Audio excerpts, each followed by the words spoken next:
1.5, and then a fall is worth 2. A 133-pound bracket underway. Tariq Wilson of North Carolina State. Immediately in on the outside single. Came up, finished. NC State wrestlers have such an incredibly high pace. They never stop moving from one action to the other. You're constantly playing defense to what they're doing. It's one of the most impressive parts about the program. Matched up against a young freshman in Josh Finesilver of Duke.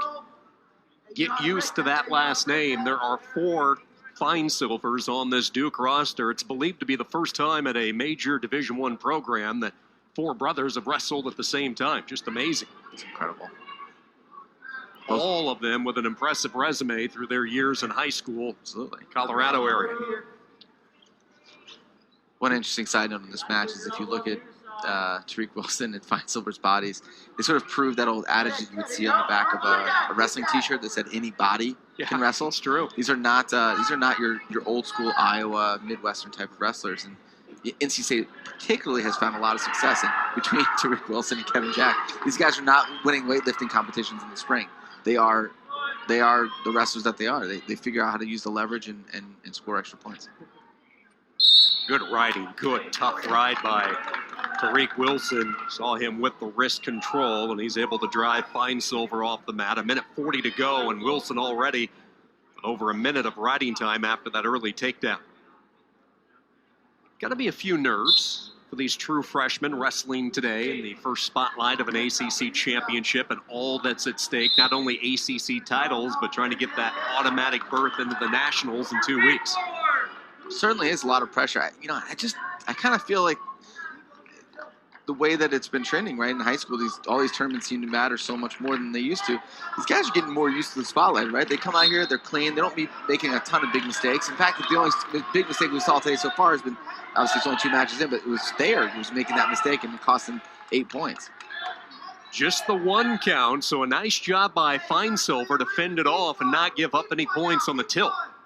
And now he's away. Right away, though, Wilson shoots in. Waterfall position. Coming over the top is Finesilver. What's Wilson want to do here to try to finish the 2? He's kind of going about it the same way he was before. They have to watch. It's a potentially dangerous situation. You're not allowed to lock your legs around the lower than the knee, and he dropped it a little bit into a scissor position, which is 1 point. The point will be awarded. 3-1, Wilson of North Carolina State with the lead. Inside a minute to go the first period. He's all over that. He's got the back leg too, and he's not afraid to try. But here we go. Finesilvers tend to like to scramble, so we'll see if he's able to come out of the position. But it looks like maybe getting close to a leg cradle. Take down Wilson. He goes up 5-1, possibly looking for that cradle opportunity, but he's going to have to go to work on that pretty quickly, down to 15 seconds in this first period. Trying to build that momentum, his base to roll Finesilver over. Yeah, he wants to pull his elbow closer to his own chest. He wasn't getting enough pressure back into his own body. 2 wrestlers tumble out of bounds with 4 seconds to go and a 5-1 lead for the good-looking redshirt freshman Tariq Wilson. Talk a lot about the NC State program and Skip, Coach Poplizio. But Obi Blanc actually this week was named the National Collegiate Open Coach of the Year, which was sort of the open tournament for these guys who aren't going to be able to compete at the NCAA tournament. One of 4 Finesilvers, Josh Finesilver. You see the birthdays, March 20th, 1996 for his 2 brothers, Zach and Mitch, and then Josh and Matt, born 60 seconds apart. So technically, Josh is the youngest of the bunch. All grew up in Greenwood Village, Colorado, Cherry Creek High School. They chose Duke to try to propel this Blue Devil program into the ranks of the college elite. Education's not bad either, right? No, pretty good education. Pretty good education. Walk out of there with that degree. So Finesilver's really doing well to work Wilson a little bit on bottom. He's got to get a little bit more cross pressure if he wants to try to find some exposure, but that's going to be a really dangerous position for Wilson to be in here for too much longer. A lot of pressure. Got that leg in. He's got the pressure driving in the hips. Technically, holding the wrist of your opponent on bottom is a pretty quick stall call. We'll see if the referee kind of jumps to it. Also, Duke's coaching staff needs to make them aware of that. Finesilver trying to get back into it. And Wilson grabbing that left hand. Finesilver is able to get the hand free. He has Wilson completely bellied out. I think you're going to be looking at this is going to end up being a lot of the rest of the match. If Wilson doesn't get out, then I'm pretty sure Finesilver is going to try to dictate the pace of the rest of this match. Like Finesilver was in a dicey position for a moment there once he lost his leg, but he was able to keep that torque, that pressure on the upper shoulder area of Wilson. Yeah, you know, these guys, it's all about maintaining contact.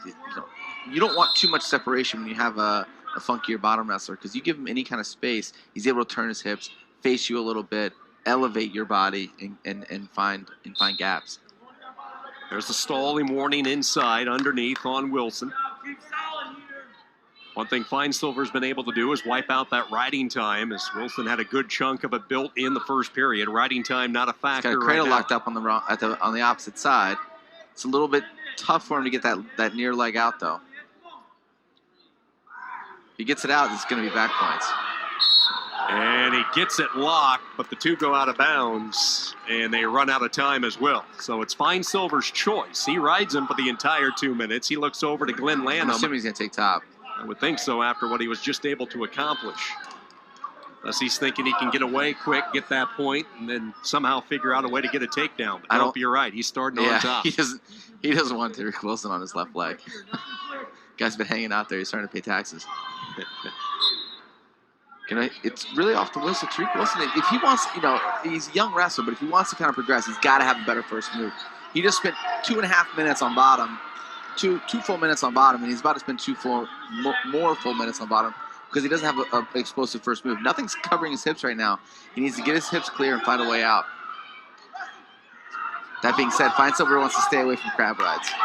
Switch attempt possibility, and Wilson gets away. So nearly 2.5 minutes of riding by Finesilver. He's unable to get any type of turns. But you also saw, for the first time, you saw Tariq Wilson miss on that shot, which means timing can be a little off, a little bit exhausted from getting ridden. This is a good opportunity for Finesilver. Boy, Finesilver looked like he was stunned a little bit, got caught off balance, and Wilson saw the blood in the water, and he's in for two. Really nice. Boy, Finesilver just got caught flat-footed there a little bit, like he was dazed, and Wilson... It was an odd moment, right? Jumped in, and he took full advantage of it. An 8-1 lead, and now Josh Finesilver looking at a steep hill to climb. Got some leg entanglements going on there, but I think that Finesilver's going to want to turn back in. Got a quick two. 45 seconds left. He's going to want to look for that cross-face cradle again if he can. He's got to do something to open him up. He has the leg in, working on that cross-face series for a moment. Goes right back to it.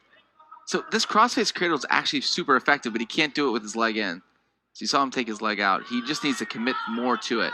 The more pressure he puts on the crossface, as long as he keeps grip on the tricep, he's got a lot of optionality. Now looking for the near side cradle. Down to 13 seconds. Finesilver of Duke trailing the redshirt freshman Tariq Wilson 8-3. In a weight class that coming in is loaded at 133, as evident by the 5 automatic qualifiers. So there's still hope. If you're Finesilver and if you're NC State, you're into the semifinals and that championship advancement point in what we're anticipating to be a tight team race. Really nice performance on his feet by Wilson, but coming into his next round match, he really needs to work on his first move from bottom, just kind of clearing, just even if he blocks off and keeps hands from coming across. Here we got that on his heels. He just actually kind of attacked right off of Finesilver's fake. Head in,